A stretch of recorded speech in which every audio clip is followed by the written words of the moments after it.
नमस्कार सबको। चारों तरफ कोरोना की वजह से सब लोग बड़े निराश हैं और इस माहौल में एक छोटी सी आशा की किरण दिखाई दे रही है। कुछ देशों में प्लाज्मा टेक्नोलॉजी का इस्तेमाल किया गया विदेशों में और उसके नतीजे अच्छे आए। आपकी जानकारी के लिए बता दूं कि कोरोना से मुक्ति तो तभी मिलेगी जब इसका कोई वैक्सीन बन जाएगा। वैक्सीन लगाने से जैसे दूसरे कई सारे वायरस की जो बीमारियां होती हैं, अगर उसका वैक्सीन आप लगा लें तो वैक्सीन लगाने से वो बीमारी होती नहीं है। तो इससे मुक्ति तो तभी मिलेगी जब वैक्सीन मिल जाएगा। लेकिन इस वक्त हमारे सामने दो चैलेंज हैं। एक चैलेंज तो ये कि किस तरह से हम कोरोना को फैलने से रोकें। उसके लिए हम ये सब कर रहे हैं, लॉकडाउन कर रहे हैं, सोशल डिस्टेंसिंग कर रहे हैं, क्योंकि ये एक दूसरे से फैलता है, ताकि इसको फैलने से रोका जाए। दूसरा सबसे बड़ा चैलेंज है कि अगर किसी को कोरोना हो जाए तो वो सब लोग चाहते हैं कि वो व्यक्ति अस्पताल से ठीक होकर अपने घर वापस चला जाए, उसकी मौत ना हो। और ये देखा गया कि अगर उसमें कोई और बीमारी हो, जैसे डायबिटीज़ है, हार्ट प्रॉब्लम है, सांस की कोई बीमारी है, कैंसर की बीमारी है, तो फिर उसके जीवन के ऊपर संकट आ जाता है और अक्सर कई केसेस में उनकी मौत हो जाती है। ऐसे केसेस में जो सीरियस पेशेंट्स होते हैं उसमें अगर प्लाज्मा टेक्नोलॉजी का इस्तेमाल किया जाए तो उनके देखने में आया है कि उनके बचने के चांसेस बढ़ जाते हैं। ऐसा कुछ देशों में देखने को मिला। दिल्ली के हमारे कुछ डॉक्टर्स ने इसके ऊपर काफ़ी अध्ययन किया और इसका ट्रायल करने के लिए तैयारी शुरू की है।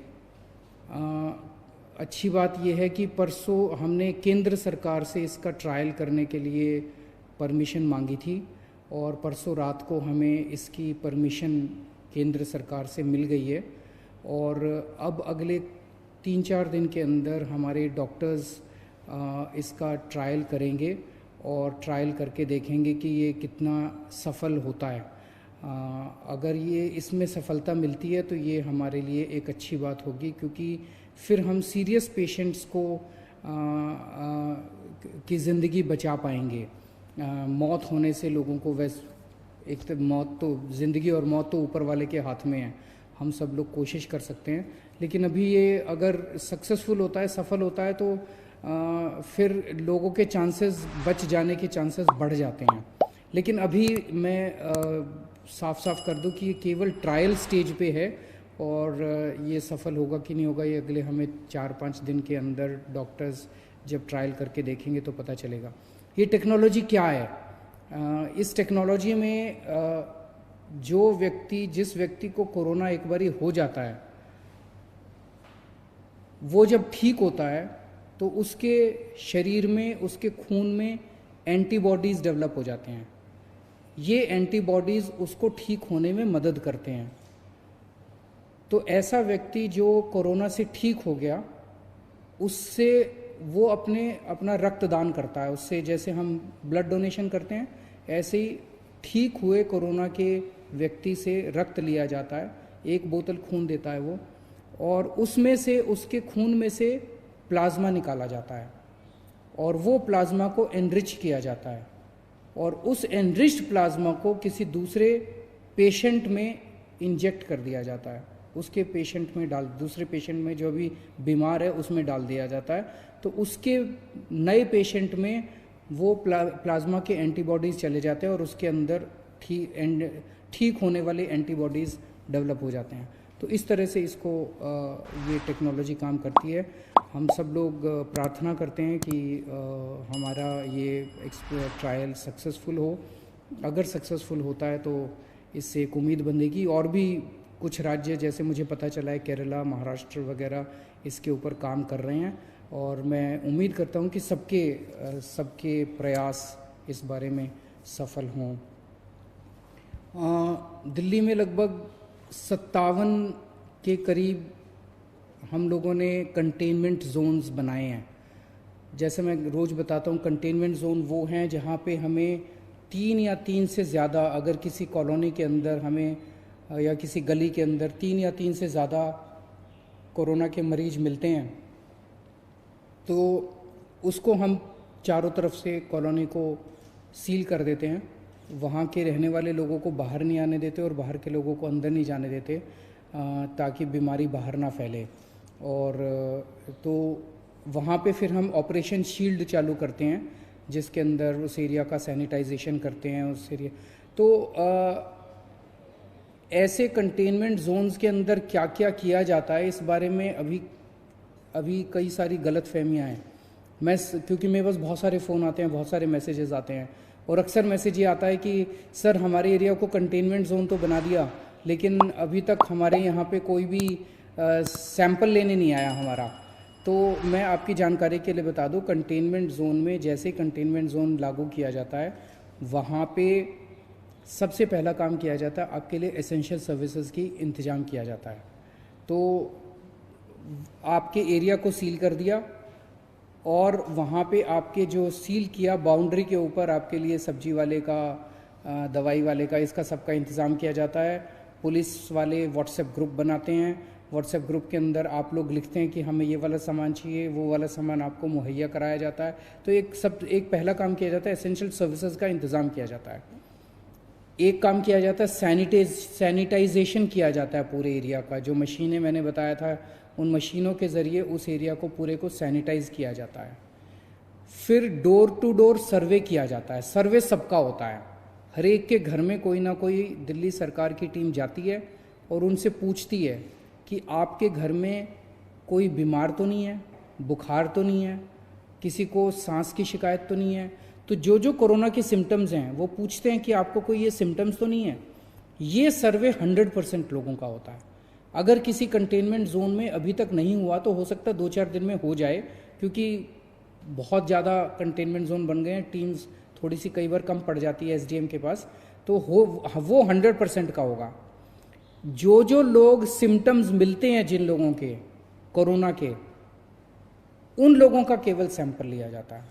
तो लोग ये उम्मीद ना करें कि किसी भी, परसों मैंने एक खबर पढ़ी थी जिसमें एक एरिया के कंटेनमेंट जोन के लोग कह रहे थे कि जी हमारे यहाँ तो एक भी आदमी का सैंपल नहीं लिया गया। और तो जब उनके पास गए तो उन्होंने कहा हमारे यहाँ सर्वे करने तो आए थे, सैंपल लेने नहीं आए।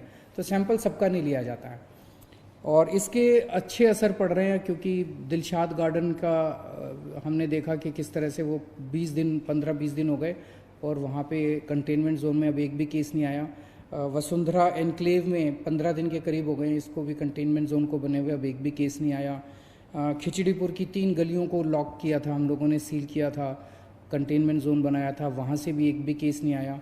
तो ये अभी तक एक्सपेरिमेंट, अभी हम लोगों का प्रयास सफल रहा है। आप लोगों को दिक्कत तो बहुत आती है, लेकिन सबके सामूहिक प्रयास से ही, सामूहिक उससे ही हम लोग सफल हो पाएंगे। कल यमुना के तट के ऊपर कई सारे गरीब लोग, माइग्रेंट लोग इकट्ठे हो गए थे, और जैसे ही हमारी नज़र में लाया गया उसको तुरंत हम लोगों ने उनके खाने का और उनके रहने का इंतज़ाम किया। सब लोगों को अलग अलग स्कूल की बिल्डिंग्स में उनके रहने का इंतज़ाम किया, और उनके खाने का भी हम लोगों ने इंतज़ाम किया है। मेरी आप सब लोगों से गुजारिश है, हाथ जोड़ के गुजारिश है, कि हमने सरकार की तरफ से खाने का बहुत इंतज़ाम किया हुआ है। कल भी 9 लाख लोगों ने लंच किया है और 9 लाख लोगों ने डिनर किया है, पका हुआ खाना। और कोई 9 लाख की बजाय 15 लाख भी लोग आ जाएंगे ना, 20 लाख भी लोग आ जाएंगे, उनका भी हम इंतज़ाम कर देंगे। फिर खाने की कोई कमी नहीं है। उसी तरह से मैं बार बार बताता हूँ कि 71 लाख लोगों को हमने राशन दे दिया, जिनके पास राशन कार्ड थे, और जिनके पास राशन कार्ड नहीं थे उनको अभी राशन देने का सिलसिला जारी है।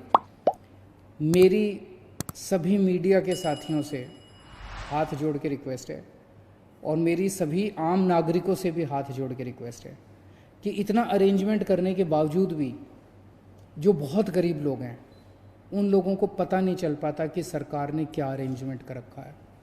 उन लोगों को पता नहीं चल पाता कि सरकार ने कहाँ अरेंजमेंट कर रखा है, मैं कहाँ जाऊँ, अगर कोई भूखा है तो वो कहाँ जाए। मेरी आपसे रिक्वेस्ट है, अगर ऐसा कहीं भी कोई, जैसे कल आप लोगों ने हमें यमुना के बारे में बताया, हमने तुरंत एक्शन लिया। ऐसे ही मैं सोशल मीडिया के ऊपर हमारी पूरी टीम लगी हुई है। जैसे ही कहीं से सोशल मीडिया में पता चलता है, कोई बताता है कि यहाँ पे ये आदमी, ये एक परिवार भूखा है, यहाँ पे एक आदमी भूखा है, यहाँ पे ये, हमारी पूरी टीम लगी हुई है। उसी वक्त उसको खाना पहुँचाने का काम किया जाता है, उसी वक्त उसका घर का इंतज़ाम, उसको रहने का इंतज़ाम किया जाता है। आप हमें बताइए कहाँ कौन भूखा है, हम उस तक खाना पहुँचाएंगे, ये जिम्मेदारी हमारी है। या अगर हमने जहाँ जहाँ हमारे सेंटर चल रहे हैं खाने के, उन सब जगहों की लिस्ट हमने पूरे नक्शे के ऊपर डाल दी है। अगर आपके लिए संभव हो, आप उस व्यक्ति को खाने वाली जगह ले जाइए, आप उसको खाना खिला दीजिए, बहुत पुण्य का काम है। इस वक्त सबकी जिम्मेदारी बनती है, ना कोई अकेली सरकार काम कर सकती है, ना कोई अकेली कोई एजेंसी सफल हो सकती है।